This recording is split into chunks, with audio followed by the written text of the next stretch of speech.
पुनः आपका हमारे चैनल गुरु ज्ञान बाई सुबोध सर में स्वागत है।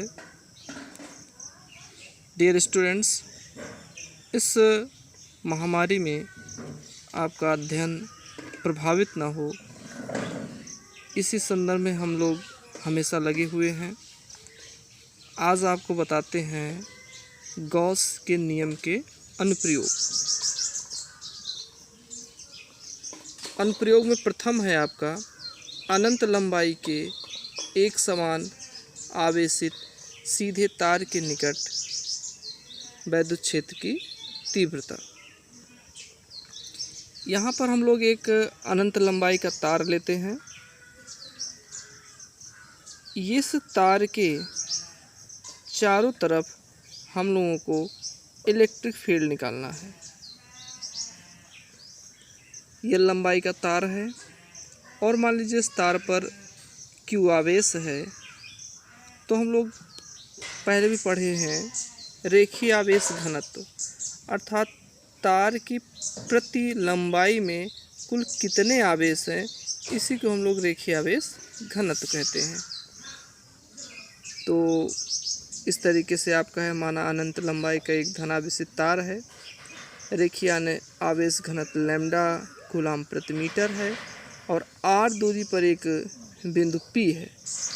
यहाँ पर आप लोग देख रहे हो कि इस आवेश से, इस अनंत लंबाई के आवेश से r दूरी पर एक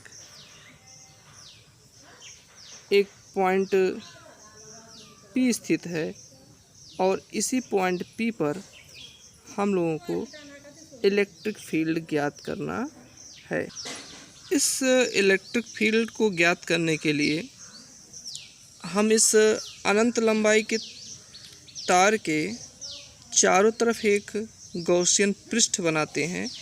ये गॉसियन पृष्ठ यहाँ पर एक बेलन का स्वरूप जैसा होता है और इसका मुख्य उद्देश्य, या गॉसियन पृष्ठ हम लोग इस तरीके से बनाते हैं कि जो हमारा तार है जिस पर आवेश है, उससे गॉसियन पृष्ठ का सरफेस समान दूरी पर रहे। जैसे यहाँ पर इस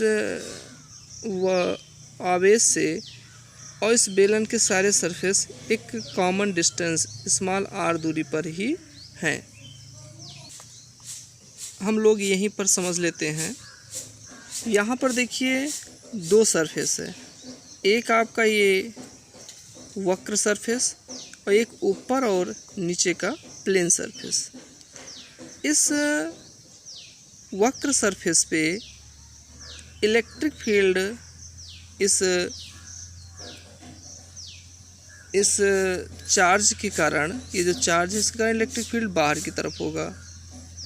और यहाँ पर एक छोटा सा हम पृष्ठ ले लेते हैं जिसका क्षेत्रफल वेक्टर dA इसी की तरफ होगा, क्योंकि पृष्ठ के लंबवत क्षेत्रफल वेक्टर होता है, इसलिए dA भी क्या होगा, इसी तरफ होगा।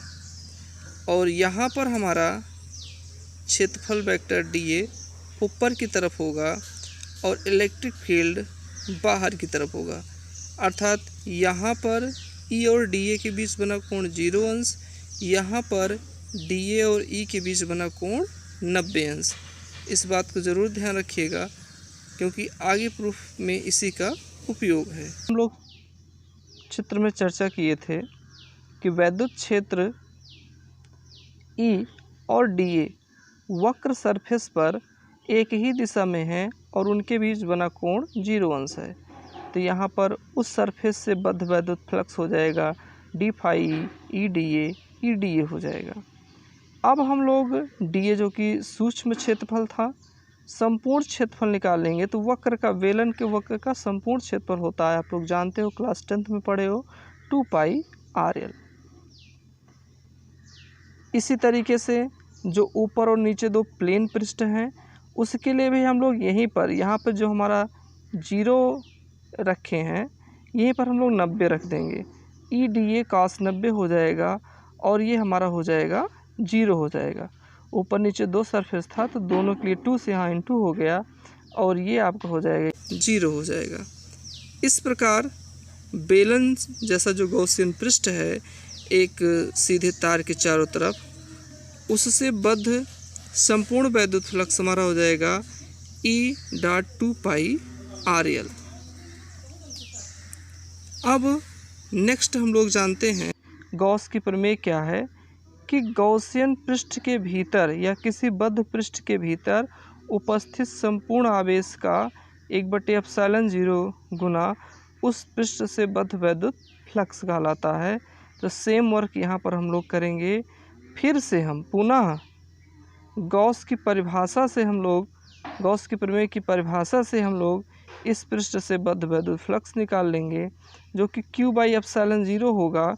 और यहाँ पे Q की वैल्यू हम रख देंगे कि जैसे भी हम लोग चर्चा किए थे कि रेखीय आवेश लैम्डा इक्वल टू कुल आवेश बटे लंबाई। तो यहाँ पर कुल आवेश Q इक्वल हो जाएगा लैम्डा L और फाई E इक्वल हो जाएगा लैम्डा L/ε0।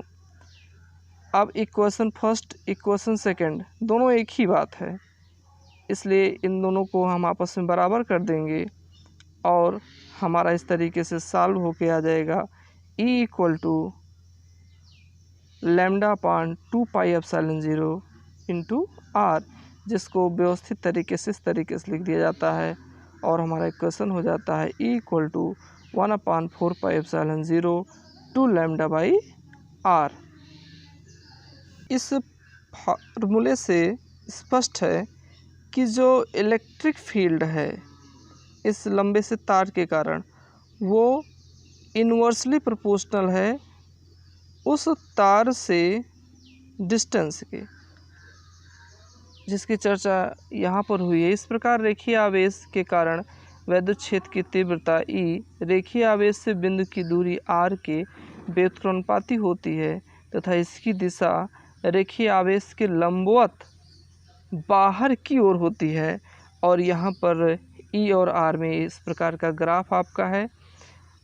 इस ग्राफ से भी स्पष्ट है कि जैसे जैसे आपका डिस्टेंस बढ़ेगा वैसे वैसे इलेक्ट्रिक फील्ड जो है आपका E कम होता जाएगा। पहले आप इसी डिस्टेंस के लिए यहाँ पे इलेक्ट्रिक फील्ड था, अब ये जैसे जैसे डिस्टेंस बढ़ेगा इलेक्ट्रिक फील्ड आपका घटता जाएगा।